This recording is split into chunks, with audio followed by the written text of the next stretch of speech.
നമസ്കാരം, ഞാൻ ഡോക്ടർ ബൈജു സേനാധിപൻ. ഇന്ന് നാം സംസാരിക്കുന്ന വിഷയം അൾസറിനെ പറ്റിയാണ്. അൾസറിനെ പറ്റി നമ്മൾ കൂടുതൽ കേട്ടിട്ടുണ്ടാകും, പറഞ്ഞിട്ടുണ്ടാകാം. എന്താണ് ഈ അൾസർ? ശരീരത്തിന്റെ ഏതെങ്കിലും ആവരണത്തിനുണ്ടാകുന്ന വിള്ളലിനെയാണ് അൾസർ എന്ന് പറയുന്നത്. ആ അൾസർ ത്വക്കിലാകാം, അന്നനാളത്തിലോ അല്ലെങ്കിൽ ആഹാരം കടന്നു പോകുന്ന അലിമെന്ററി ട്രാക്ടിന്റെ ഏതെങ്കിലും ആവരണത്തിലാകാം. ഈ ആവരണത്തിലുണ്ടാകുന്ന വിള്ളലുകളെ അൾസർ എന്ന് പറയുന്നു. എന്നാൽ നാം പൊതുവെ പ്രതിപാദിക്കുന്ന അൾസർ ആമാശയത്തിലോ ചെറുകുടലിന്റെ ആദ്യ ഭാഗത്തോ ഉണ്ടാകുന്ന അൾസറിനെ പറ്റിയാണ്. എല്ലാത്തിനും അൾസർ എന്ന് പറയുന്നെങ്കിലും കൂടുതലും ഈ അൾസറിനെയാണ് കൂടുതൽ നമ്മൾ അൾസർ എന്ന് വിളിക്കാറ്. അൾസർ അസിഡിറ്റിയുമായി ബന്ധപ്പെട്ടിരിക്കുന്നു എന്ന് പറഞ്ഞാൽ ആസിഡ് കൂടുതൽ ഉണ്ടാകുന്ന ഒരവസ്ഥയിലാണ് കൂടുതലും അൾസർ ഉണ്ടാകുന്നത്. ആസിഡ് എവിടെ നിന്നാണ് ഉണ്ടാകുന്നത്?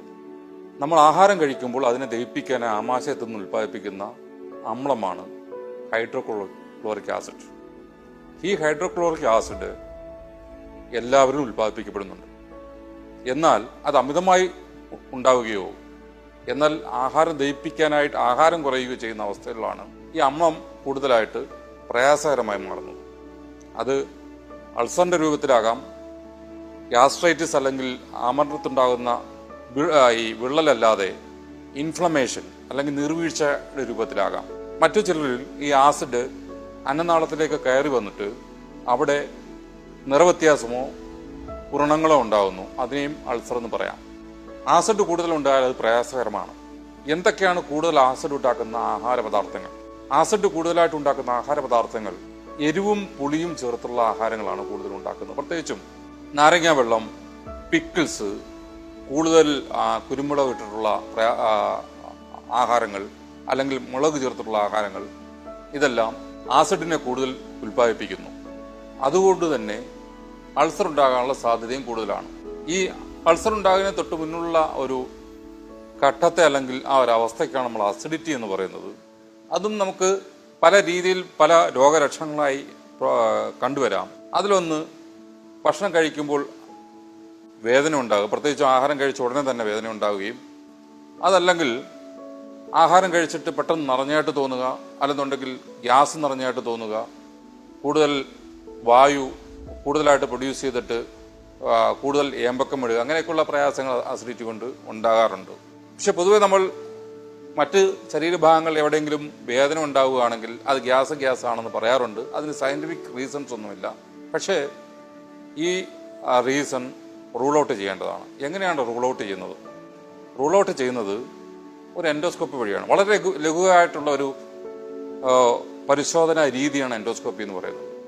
നമ്മൾ രോഗിയെ മയക്കുകയോ മയക്കാതെയോ, എൻഡോസ്കോപ്പി എന്ന് പറയുന്ന ഒരു ക്യാമറയാണ്. ആ ക്യാമറ വായിലൂടെ, തൊണ്ടയിലൂടെ, അന്നനാളത്തിലൂടെ ആമാശയത്തിലേക്ക് കടത്തിവിട്ട് അതിൻ്റെ ഉൾഭാഗം നിരീക്ഷിക്കുന്ന ഒരു പ്രക്രിയ. വെറുതെ 2 മിനിറ്റ് മാത്രം ആവശ്യമുള്ള ഒരു പ്രക്രിയയാണ് എൻഡോസ്കോപ്പി എന്ന് പറയുന്നത്. കൂടുതൽ എൻഡോസ്കോപ്പി എന്ന് പറയുമ്പോൾ വളരെയധികം ഭയമാണ് ആൾക്കാർക്കുള്ളത്. പക്ഷേ പേടിക്കേണ്ടതില്ല. അത് പക്ഷേ മയക്കും വേണമെങ്കിൽ ചെയ്യാവുന്ന, എൻഡോസ്കോപ്പി ചെയ്തെന്നുള്ള ധാരണ പോലും രോഗികൾ പ്രകടിപ്പിക്കാറില്ല മയക്ക് ചെയ്യുകയാണെന്നുണ്ടെങ്കിൽ. അപ്പോൾ അവിടെ വ്രണങ്ങൾ ഉണ്ടാവുകയോ അൾസർ ഉണ്ടാവുകയോ ആണെങ്കിൽ അത് എൻഡോസ്കോപ്പിയിലൂടെ നിരീക്ഷിച്ച് മനസ്സിലാകും. CT കണ്ടുപിടിക്കാൻ പറ്റുന്ന ഒരു സാധനമല്ല അൾസർ എന്ന് പറയുന്നത്. അത് പക്ഷേ അൾസർ തന്നെ ഒരു ക്യാൻസർ ആകാം, സാധാരണ രീതിയിലുള്ളൊരു വ്രണവുമാകാം. ഈ ക്യാൻസറൊക്കെ ആകുമ്പോഴാണ് കൂടുതലും CT വഴിയോ അല്ലെങ്കിൽ അൾട്രാസൗണ്ട് വഴി ഒക്കെ മറ്റും മനസ്സിലാകുന്നത്. പക്ഷേ സാധാരണ അൾസർ എന്ന് വിവക്ഷിക്കപ്പെടുന്ന അൾസർ ഈ രീതിയിലാണ് കണ്ടുപിടിക്കുന്നത്. കണ്ടുപിടിച്ചാൽ തന്നെ അത് ഇപ്പോൾ അതിന് വലിയ ശസ്ത്രക്രിയകളോ കാര്യങ്ങളോ ഒന്നും ആവശ്യമില്ല.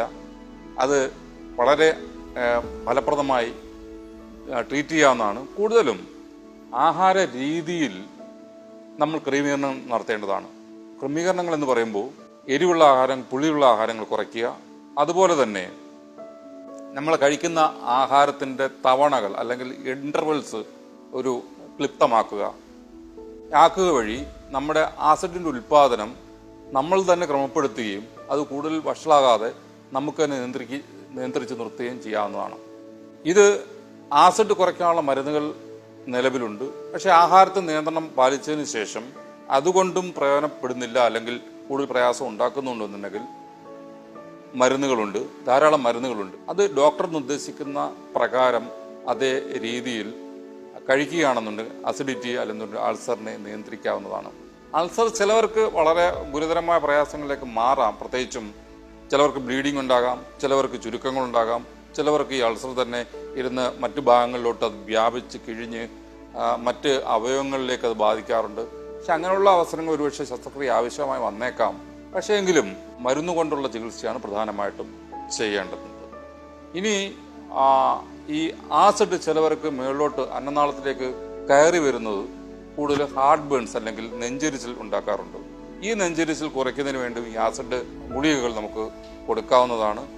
അങ്ങനെ ക്രമപ്പെടുത്തിയില്ലെന്നുണ്ടെങ്കിൽ ചിലവർക്കത് എഫക്റ്റീവ് ആകണമെന്നില്ല. എന്നിരിക്കലും ചിലവർക്ക് ചില ശസ്ത്രക്രിയകൾ, അതായത് ഫണ്ടോപ്ലൈക്കേഷൻ എന്ന് പറയുന്ന ലഘുവായ ശസ്ത്രക്രിയാ മാർഗങ്ങൾ ഉപയോഗിച്ച് അത് താക്കോൽദാര ശസ്ത്രക്രിയയിലൂടെ നിയന്ത്രിക്കാവുന്നതാണ്. ഈ അൾസർ എന്ന് പറഞ്ഞ് വളരെയധികം പേടിക്കേണ്ടതില്ല. അത് മരുന്നുകൊണ്ട് മാറ്റാവുന്ന അല്ലെങ്കിൽ ആഹാര ക്രമത്തിലൂടെ മാറ്റാവുന്ന ഒരു അസുഖമാണ് അൾസർ എന്ന് പറയുന്നത്.